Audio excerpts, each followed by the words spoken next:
Welcome to the podcast, Food Talks. I'm Dallas Townsend. I will be your host, and I act as the uninformed consumer, asking a nutritionist all the questions that you have. Hello, I'm Jordan Townsend. I'm our resident nutritionist here at Naturally You, and I'm here to inform the uninformed consumer, answering and helping to unpack some of your more difficult nutrition questions.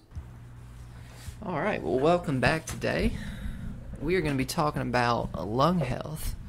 And I know we've talked about some lung-related issues before. You know, we've obviously talked about COVID. I don't think we've had a lung-specific episode, but, you know, when you talk about the body, everything ends up being intertwined somewhat. So they're all parts of the same whole. Yeah, but today we're mainly do a deep dive on the lungs themselves. I mean, where could we start with this? Nutrition-wise, or should we just... Do people not know what the lungs are? I feel like most people do, but... And that's what, unlike a lot of our other episodes, like with the liver, the lungs aren't really a multifaceted. It's kind of like our heart episode too, right? I mean, it's a pump. It doesn't have any other real... oxygenate your blood. Yeah, exactly. And more importantly, that's the other thing people don't think about, is you got to... Oxygenating the blood is one thing, but getting the blood that's not oxygenated back in the other direction is also part of the lungs. The lungs are actually a super complicated system as far as that goes. So we can even kind of start there, because the first thing about lungs is it all starts with breath. And we've had our breath episode. Now, we didn't necessarily have it all on that, but that was a big chunk of it. And that's what's kind of interesting about the way lungs work, is a lot of times is we probably don't really understand not really the complication, but the intricacies, right? There's always these little fine details when we start talking about these organs, the way they function and what they do, that I've started thinking about this lately. An easy way to think about your body is it's basically just running code.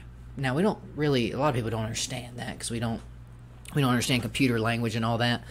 But you got to remember, there's only a very specific set of instructions and rules that they have to follow. They don't deviate. That's why we stay alive. That's, again, why humans can get in so much trouble. We don't follow the plan all the time. So the way their lungs work is kind of interesting. Obviously, you breathe in, you breathe out. Well, what's kind of interesting about that is, when I was doing some research a couple of days before just looking at this podcast, the way the human, more importantly, mammal lungs work is very different than some other species. And the main thing about that is the total volume. Because I think there's about 1.5 to 2 liters, which is about almost a gallon, roughly. A gallon's like 3.5 or something, of actual volume your lungs can hold. Well, if you were to just guess, when you breathe in and you breathe out, how much do you think comes in and comes out? Is it all 1.5 or 2 liters of air? No. So what I started to, when I was researching, understand and find out about this, is humans are very unique in the sense that you only replace about 500 milliliters per breath. So that means more than 2/3 of the oxygen and air in your lungs stays almost constant. Interesting. Exactly. So why would that be something that our bodies decided to why would that be the system we went with? What it really is if you really think about mammals are unlike almost any other animal in the sense that we're warm-blooded, so our activity level is constant. We're not lizards, we're not snakes, we're not fish. Is hair exclusive to mammals? You mean like covered in hair? Yeah.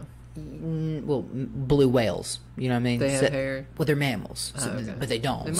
So no. Now, yes and no. There might be some examples of, like, I can't even think of any, but nature's very weird, right? But most mammals have hair, and it's just because they need. That's not that they need it. It helps when you're on land, and that's why I say that's where whales and dolphins come in, and they're kind of weird. They're the aquatic side of mammals. They're not like other fish. Very unique. Well, they have lungs, Dallas. And that's what kind of comes full circle on this too, is like most water dwellers use gills. And I was reading some stuff about gills. We can get in that in just a second. But I wanted to go back to this with humans or mammals in general. We are not dependent on the weather to determine our activity level. Remember, as the pond warms up, the fish get more active and move around. As the pond cools down, the fish go into almost complete hibernation. Yeah. So that's where we're different. Our oxygen levels need to be consistent. So that's kind of the interesting thing our lungs create, is when we breathe in like that and we breathe out like that, what we do is we basically create our own individual atmosphere inside of our lungs and bodies. So that perfect example.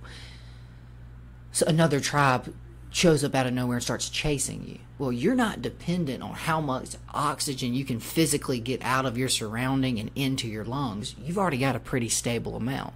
The thing is with that little 500 milliliter exchange, you can keep it 100% constant. So no matter how fast you're breathing or how slow you're breathing, you're getting about the exact same oxygen saturation. It never changes. So that's very important for things like aerobic activity, running, climbing, anything like that. So that's where we're very unique and different. All mammals, specifically humans, carry their own basic individualized atmospheric level inside of them at all times. So that's why you're doing that very slow exchange. Because again, the other big thing we always think about and talk about is we all focus on oxygen. But remember, the whole other side of breathing is getting rid of CO2. And that's what we kind of talked about a little bit on our breathe episode, our breathing podcast. So when you're like, if your lung collapses, you're losing that atmospheric pressure? Well, not even half. You're losing about half of it. So remember, if it's about 2 liters, you just dropped it down to 1 liter. So what it is you're way more sensitive to fluctuations. Because if you're getting about 500 milliliters in and out, and you only have 1 liter total, that means about half of your oxygen or your air is being exchanged every breath. That's not ideal. That's not really what your body wants. Pretty bad. Well, now it's having to adapt. It's having to change different things. There's a lot of very, very nuanced scientific intricacies that keep this CO2 oxygen stuff balanced. The lungs will actually change the way you breathe sometimes. You ever yawned? I'm about to. People never thought about that, right? Say the word. But yawning is a huge pull in of oxygen. So a lot of times when you start to get a little low, what'll happen and a lot of times this happens when you're sleepy. When you're sleepy, Dallas, you start to slow everything down. Your breaths get very, very shallow. Your heart rate and all that starts to dip. So a lot of times the reason you yawn is, hey, dummy, before you let this get to critical levels, pull some of that oxygen back in and let's get that saturation back up. So no, it's a lot of, that's why I say that's almost a subconscious thing too, you can't really control sometimes if you yawn. That's what's interesting about this. The body is constantly, this is again, is a lot of what your brain's actually doing behind the scenes.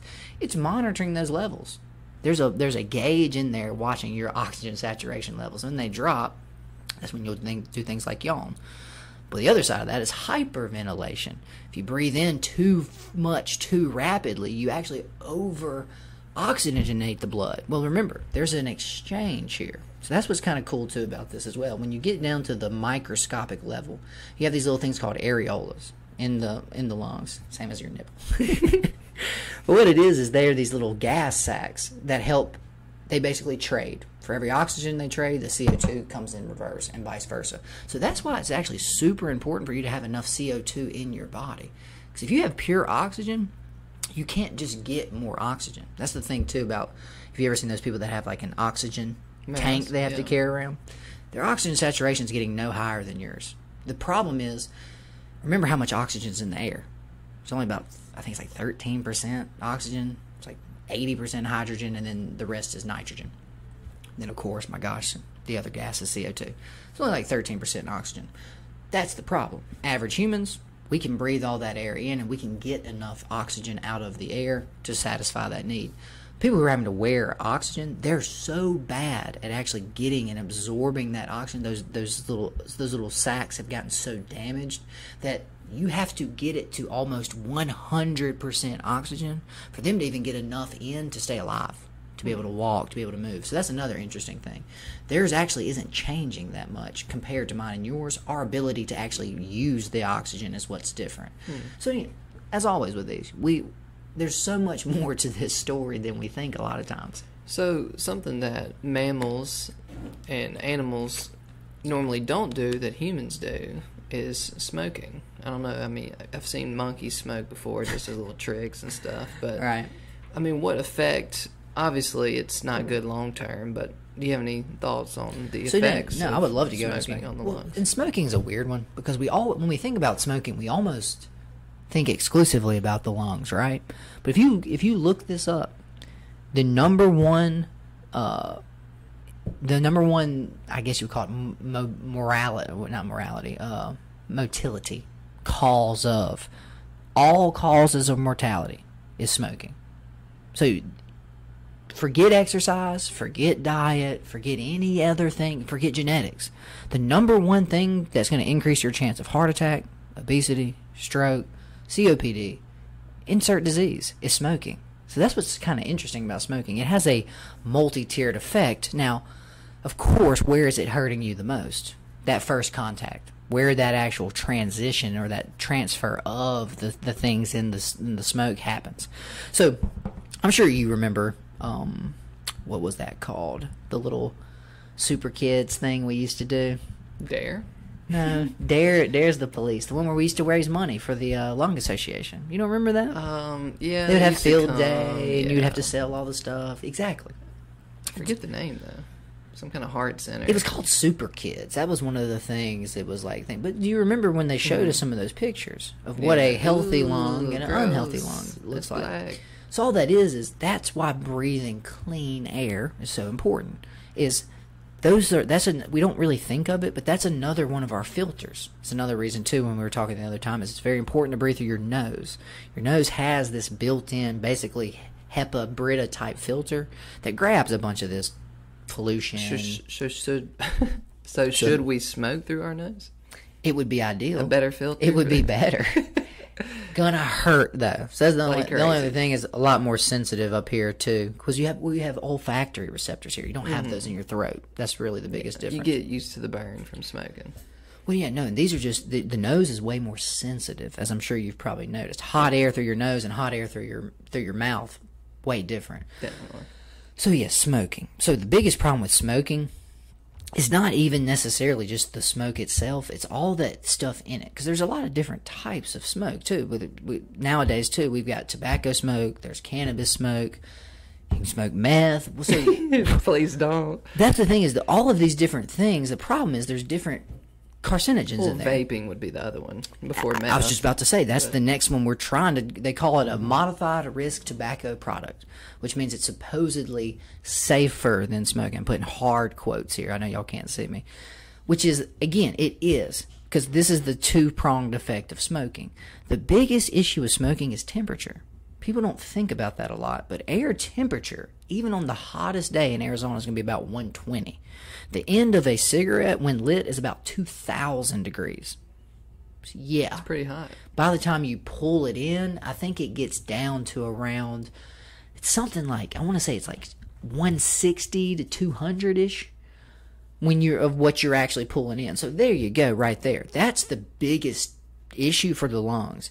They're not made to hold anything of that temperature. They're also, as you would probably imagine. Were you looking it up? I was just wondering. No, sorry. No, you're good. I was just, if you were going to hit us with that exact temperature. But yeah, no, that's what's just scary is how high temperature this stuff is. Now remember, this is probably the most sensitive tissue in your body, besides the eyes. Eyes and lung cells are the most sensitive to inflammation. Well, this one has to deal with gas. That's what a lot of people don't think about either.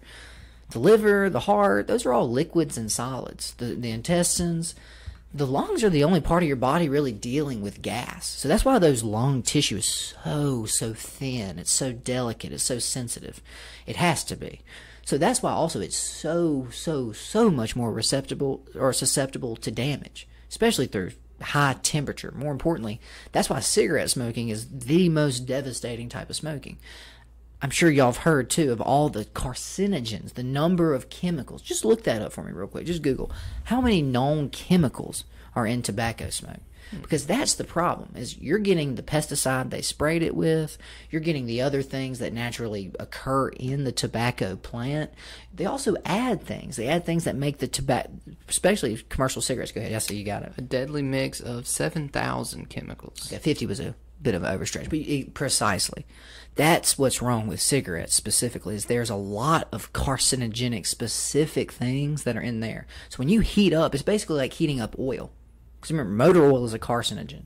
All these other types of things are carcinogenic, meaning cancer causing. So that's why our cigarettes kind of have their own special deadliness to them. I mean, I'm sure there's some clean cigarettes, and there's still probably you've probably heard cigarettes. You've probably heard of American Spirits, haven't you? What is that? It's just a brand of cigarettes. Mm-mm. But that's their whole thing. They put no chemicals on them. They don't add anything. So the difference is, though, is when you look at something like a Marlboro, they spray stuff on the actual cigarette paper to make it burn slower. More importantly, to make it burn more evenly. Also, to not let it go out. So this is where this gets way further than it ever was. Remember, people have been smoking tobacco for, I mean, gosh, Dallas, how long? I mean, forget even the Indians. I mean, pipe smoking in England. But they're just doing straight tobacco, especially back then. And tobacco has nicotine in it. And nicotine is part of the reason that tobacco is carcinogenic as well. So that's why I say tobacco itself is not the safe, healthy thing. But understand that what we're buying in the gas stations today is very far removed from what it even was then. So that's why it's gotten more deadly. That's why it's gotten more addictive. So that's the biggest thing too. But again, it's a product now. So just like with food, Dallas, do we add sugar to food? Yeah. Is sugar addictive? I mean, they let you make personal choice when it comes to smoking, so... Well, no, that's freedom. Well, no, and that's the point I'm making. We let people add sugar to food. We know sugar causes obesity, it causes cancer, it causes heart disease. We don't tell people that you can't add sugar to your food. So, no, that's all I was want to make that point is, again, it's not... Tobacco smoke has been processed, or tobacco cigarettes nowadays have been processed, just like our food has, just like everything else that we're coming in contact with. So that's the biggest problem with tobacco, is when you put 7,000 chemicals. Remember, your lungs are expecting maybe some dust, maybe some dander, maybe some pollen, some nitrogen, some oxygen, some hydrogen, and that's about it. Maybe some smoke from a fire, maybe some smog in the atmosphere. That's pretty much all those filters are made for. So when you put a cigarette on your lips and you pull in directly 7,000 other chemicals, that's when you start to cause problems. And that's what happens. That's why those lungs look like that. What happens is there's a lot of the carcinogen things are what we call hydrocarbons. We've talked about this before. Sounds a lot like carbohydrate too, doesn't it? Remember, anything that's organic matter, if it comes out of the earth, if it comes from the earth, a plant, fossil fuel, oil, it's made out of carbon, oxygen, and hydrogen. So that's what happens when you smoke. When you smoke, the gas form is what initially goes into the lungs. But what happens is some of those carcinogenic chemicals solidify. As they cool down, they harden. So what happens is you normally have a tube of a few millimeters, a few centimeters. Well, as that carbon deposit starts to build up, you now have one that might be 0.2 centimeters. That's why you hear that things like COPD, when people start to wheeze, things like emphysema, asthma. What you're hearing is it's harder to get that air into the lungs. More importantly, you have these little things. Basically, they're types of hairs. Their job is to brush away those things. Well, ironically enough, when you smoke cigarettes, the tar in cigarettes specifically weighs down those little hair-like cilia. So they actually now can't clear stuff out of the lungs like they're supposed to. So you see how it starts to be a domino effect. Yeah. It's not even the cigarette. It's all the other things the cigarette starts to hamper. And as you and I both know, no one gets cancer after smoking it for a year. No one gets cancer after smoking even for 5 years. But 10, 15, 20... Chance gets better. Well, no, and again, it's not only are you still doing that same amount of damage every day, that cilia and those hairs have been coated in tar for 20 years. So that's 20 years of not cleaning up, not 2 months, not 2 years. So that's when it starts to compound and cause more issues. It'd be nice if we go in there and scrub the walls or something. Exactly that, right? And that's what, again, there's some things that can kind of help to eliminate some of that, but exactly, you really can't. Again, we talked about this too, or we mentioned talking about it. How long does it take to recover? So it takes about 7 years for those lung tissue to fully turn over and regenerate. That's if you stop cold turkey and don't smoke anymore then. Dang. Now, the other scary part too is places like China right now. Living in China is the equivalent of smoking a pack of cigarettes today. Just from their pollution, right? No, exactly. How crazy is that? Just living in this country, I'm a pack-a-day smoker. That's when it starts to get even more scary. More importantly, China is the #1 smoking population in the entire world. I mean, are they not reaping the repercussions, like getting the terrible benefits? So you may have heard about this disease called SARS-CoV-2. It produces the COVID-19 disease. Started where? In China. China. Now, it probably was always going to be a respiratory disease. That's what the SARS line of diseases are. But if it was to start in the most vulnerable population ever, it would have been China. That's the irony of it too, and more importantly, why Italy had such big issues with SARS, SARS-CoV-2. I don't like calling it COVID. COVID's the disease you develop. It's like SARS-CoV-2 is the actual bacteria or virus. So yeah, but Italy also has an extremely high smoking population. So there you go. Who's more likely to suffer from respiratory illnesses than someone who already has weakened lungs? That's another type of thing we didn't really take into account when all of this started. It's another reason it didn't affect Germany that bad. That's why Germany had almost no have a low issue. smoker rate. They have one of the lowest in Europe. Now, low is relative, but again, population-wise, it's not 30-40% like it is in China. I think theirs is closer to like 7 to 10%, something like that. But again, these are things we don't take for granted or take into account a lot of times at first. We just say, oh, this deadly virus is just wiping people out, killing people who already are causing that smoking damage. Now, that's the other problem too. When these people who already have damaged or weakened lungs, or let's just say you have healthy lungs, when SARS gets into those lungs, it causes almost the same problem. That's what's kind of interesting about the way these things work. When that virus gets into those tissues and starts damaging and destroying them, it causes that same inflammation. So that's why, again, you get coughing and wheezing and all that stuff. So that's what's kind of weird about all of this stuff is smoking, the flu, anything. All it's doing is hampering your oxygen saturation ability. So when you really break all this stuff down, they're all basically the same exact process, just different reasoning. Because again, if you inflame that lung and you shrink that hole, you by definition cannot get as much air in. So you see why some people are super susceptible to COVID, and some people, perfect example is you and I. I'm not even worried about COVID at all. There's literally no worries at all. We haven't really done an update on it since I think our last COVID episode was in April, and it was looking pretty bleak as far as the lockdowns had just started. We're working. All that stuff. I mean, now deep into September, what are your feelings on COVID? How do you think it's played out for us?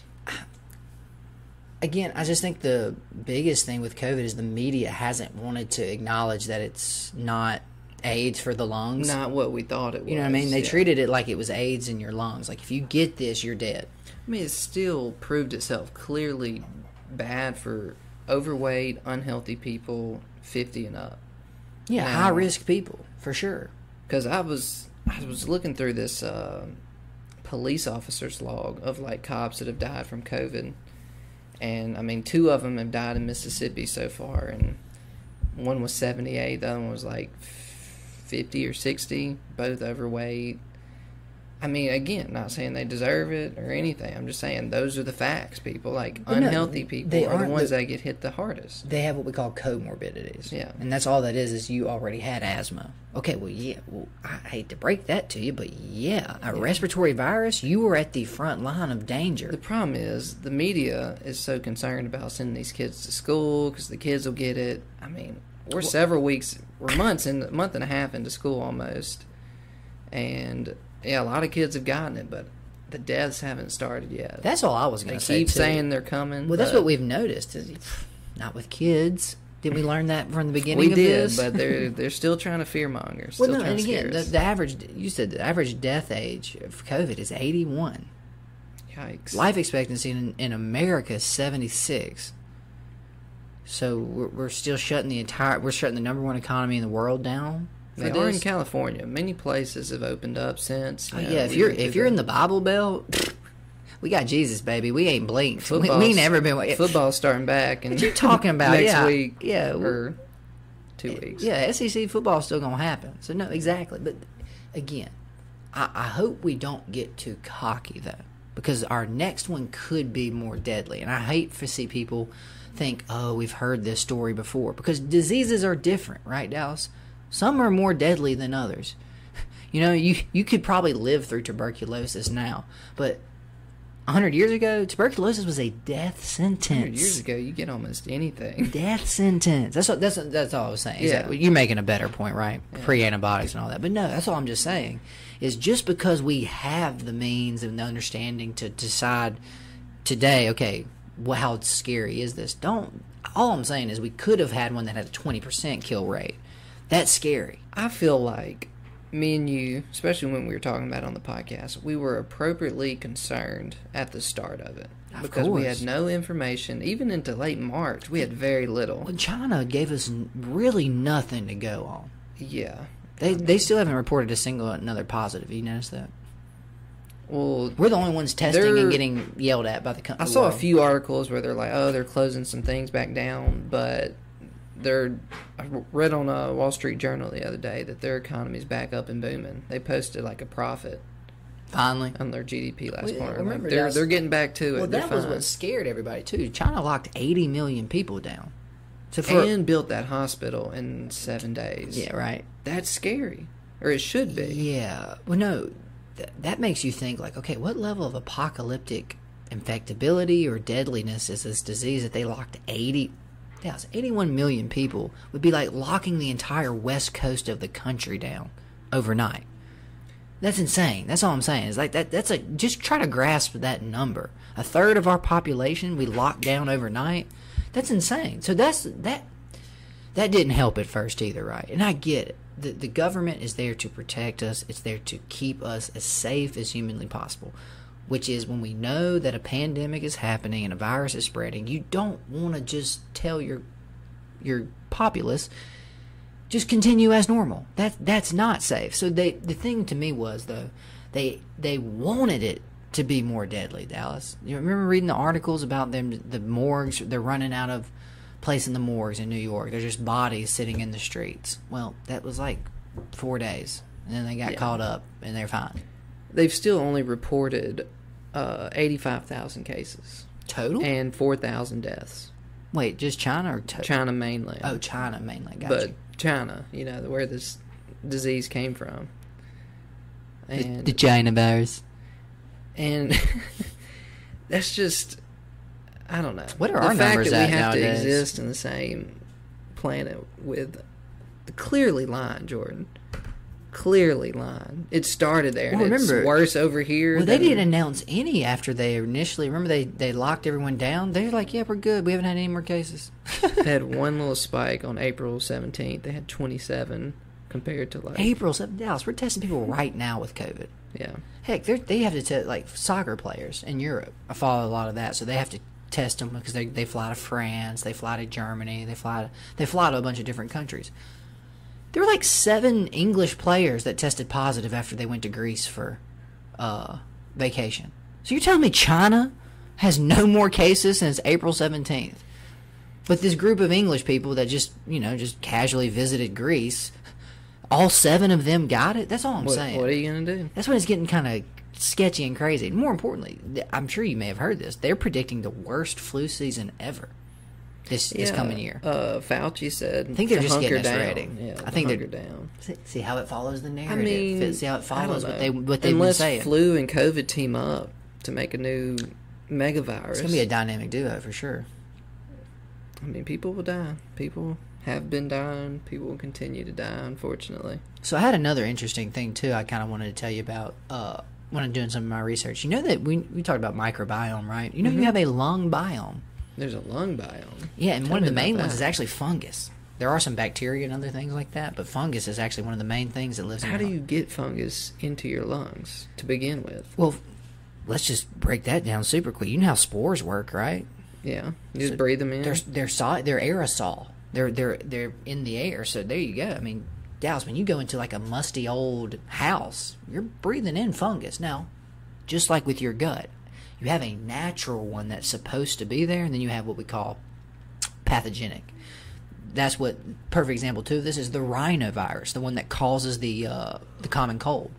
That's a pathogenic thing that when it comes in there, your body, your lung things have to actually start trying to fight for you as well. So they think that's another big thing. I would like to see the data. I know they haven't really researched into this.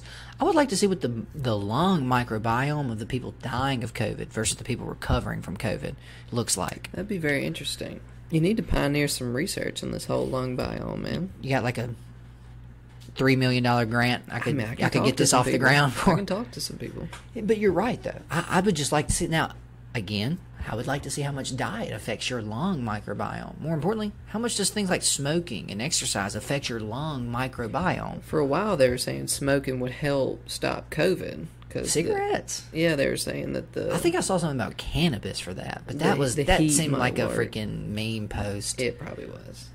Hey, smoke to save yourself. No. I mean, we've heard so many things regarding COVID that and again, what is true anymore. Well, speaking of cannabis, if you heat up plant matter to above the 90 to 100 degrees that your oxygen and air should be coming in at, it's not going to be good. It's going to be inflammatory. Now, cannabis flower and stuff like that doesn't have the same carcinogenic profile. There's not 7,000 chemicals in cannabis because it's not grown the same way, it's not processed the same way, it's not commercialized like tobacco is. Whenever we've moved on from COVID and we have a vaccine, and whether people decide to take it or not, I'm not, because I don't think I need it per se, but right.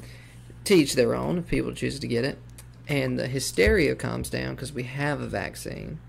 So if someone's worried about it, you can say, well, go get the vaccine. And if they don't want to, that's their choice. But once all that calms down and we're back to a, air quotes, normal society, if we can ever get back to that mentally, what we've been through.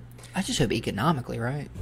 We just need to give an award to the people who, early COVID, used a hairdryer to blow up their nose to try to curb COVID. We really need to just shout those guys out. And what about the guy who drank bleach? I don't know what you were thinking with that one. Or no, it was pool cleaner, right? But it had hydro in the name. Yeah. Oh, it's hydrochloroquine. It's in my garage. I feel like, especially now in this day and age more than ever with technology, we get to hear about those people. Where normally in the 90s, you just died if you drank that. Yeah, it just goes under the radar. I mean, maybe people in your hometown would have been like, dang, Jim really went out that way. Have we pioneered getting lights, UV lights, into the lungs? There was that one company working on it, but it's not like super, I guess, effective, or else it would be everywhere. Mean putting a device into someone's lungs. Well, going down your throat's one thing. Remember, there's a different valve to get into the lungs. But you just said it. If there's a lung biome, which there is, you'd go in with UV light, you're going to be killing everything. You probably... And the last thing you want... things you need in there. The worst thing you want is a sterile environment. Sterile is very, very rarely good in nature because sterile environments are almost non-existent. Well, if one bad thing gets in after it's sterilized and there's no competition... Just quick, this is completely random, but pop quiz. Where is the one sterile area in the human body? You probably won't think of it. I probably wouldn't think of it. I'm going to say the stomach. Bladder. It's the only time there's no bacteria. That's why you get UTIs. I only said stomach because of stomach acid. I don't know. I thought it might kill everything. You're actually kind of right with that one. That's its job, but stuff makes it through, right? Yeah, for sure. But the bladder? The bladder. Well, that's why UTIs are a thing. Urinary tract infections. Because we probably need to talk about the bladder on one of our newer episodes. Well, that would be a beautiful one to tie into the kidneys. Because the kidneys are really the workhorse there. We could double up on this. No, precisely. Well, it's kind of like liver, gallbladder. They go together. So, no, I only say that because what you just said. You do not want to create a sterile environment. Because if you do, any fungus, any spore, any bacteria, any virus that stumbles into that sterile environment... They just started a new save, Dallas. There's nothing here. Oh my gosh. So you mean we can just multiply, unhinge? That's what C. diff is. That's what happens with C. diff.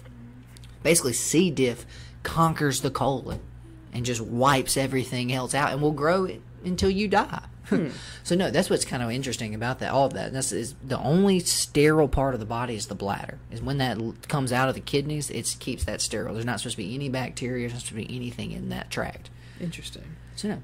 All right, so to wrap up, I guess, the lung health, is there any foods, nutritional supplements targeted towards promoting healthy lungs? So yes, I wanted to start with that too, is the main one, the big one too, is a lot of people don't, it's probably the most common one, is asthma. Asthma is probably the number one, we even have friends with asthma. lung-related health issue. Now, asthma is interesting because asthma is not a lot of times caused by something you did. Like COPD, emphysema, that's pretty much years of smoking. There's not a lot of ways to get emphysema otherwise. Whereas asthma is very interesting. Some people just have asthma, right? Well, there's another thing called exercise-induced asthma.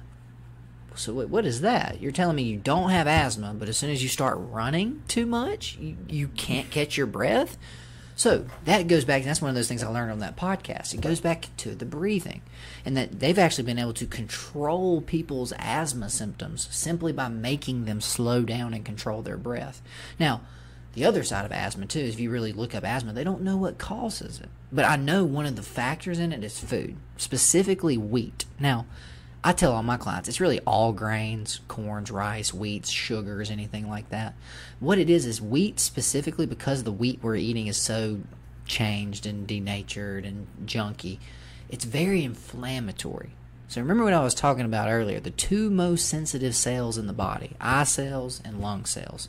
All that means to me and you is they're the first to respond to that inflammation. You're going to feel if you can't really catch your breath like you could. So I've seen people too, just clinically what we've done is getting them off wheat, their asthma improves dramatically because their overall inflammation load goes down. So they're not smoking. So that little bit of inflammation reducing is dramatic for them.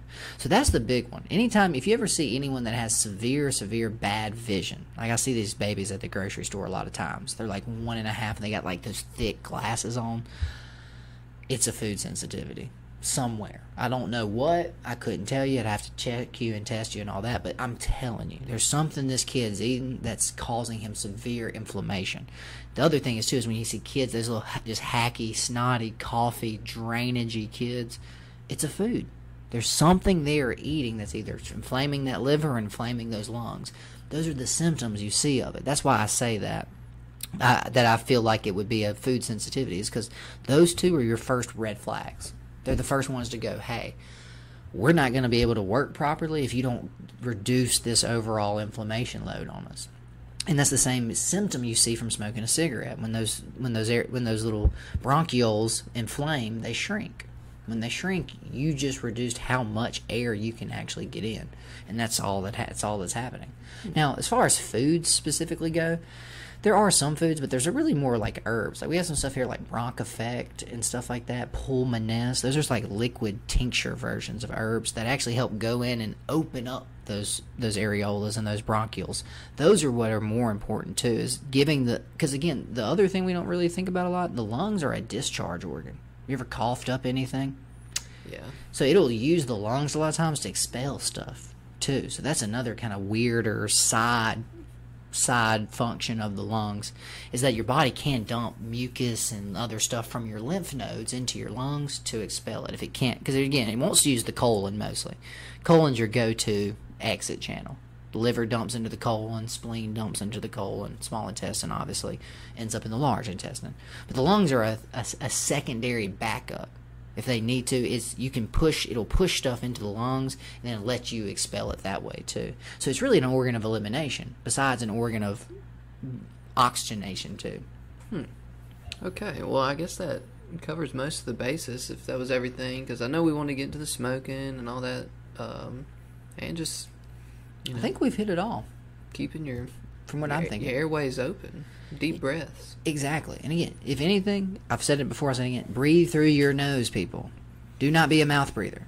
That actually is not just unhealthy for you, it physically can change the way your biology and stuff looks. I actually saw that guy, is it James Nestor? Mm-hmm. I saw him on like a daily talk show, like Good Morning America, talking about it. I was like, finally the masses are getting to see this. Well, Joe gave him 2.5 hours. I'm sure they gave him 2.5 minutes. Yeah, he had like 30 minutes, I think. But I don't know. I'd heard all the information, so it was all I needed. But no, yeah, very interesting. Yeah, that's why I say I love this. As facetious as I am about that, I love to see that. There's so much little things that we are doing wrong in 2020 because it's been normalized. We've just been told this is how it is, this is what you do, and it's not. That's what this podcast is about, giving you these little insights into little things you can change that if you add them all, if you're following one little advice from every single one of these podcasts, you're on a whole new trajectory, and that's what we want. Well, hopefully 2020 will be looked on as the Great Awakening, because we're getting way more aware thanks to technology and whatnot. I mean, one of the 1600s was the Renaissance, or yeah. So yeah, came out of the dark. Remember, we already had it. Went into the dark ages for about 400 years, came back. Maybe we're on a new Renaissance here. So, but thanks for listening. If you're still here, we appreciate you. Also, next week we're gonna have Dr. Alan Resch on. So we're getting a real MD in here to talk about, her background, nutrition, medications, everything. Jordan will always have a question. I'm a griller. Who knows where it'll go, but we're definitely it's going to be a good one. So, it's the other side of the coin. It's going to be very nice. So thanks for joining us, and we'll see y'all next time. Take it easy.